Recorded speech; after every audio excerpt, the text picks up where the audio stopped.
A mental health wellness check in Macomb County turned into a violent and deadly confrontation with police. Responding officers opening fire at a Sterling Heights apartment complex Wednesday. 7 News Detroit reporter Randy Wimbley hearing from police about the moments leading up to the shooting, and the man's neighbors left stunned by the deadly encounter. People living here are still coming to terms with the fact their neighbor was killed during that confrontation with officers. Police say it appeared the man was having a mental health episode. Neighbors say they tried to reach out to the man long before all of this happened. He was very much a loner. I did try to talk to him a couple of times, and there were only like one-word answers. Carol Corpus describes her interactions with her neighbor, who was shot and killed by Sterling Heights police officers.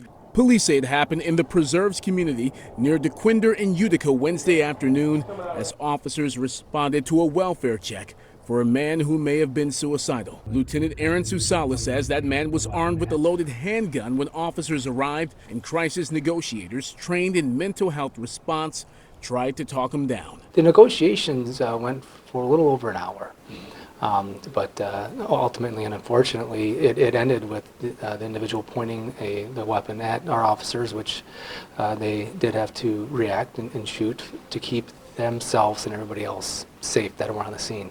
Neighbors, one of whom did not want her face shown on camera, described that scene as sobering and frightening. The police came and said we had to hurry up and get out of the house, that we were in danger. This was all caution taped off right there and right there, filled with cops. They did try to de-escalate the situation, but it didn't work. The man, whom investigators have yet to identify, died from the gunshot wounds.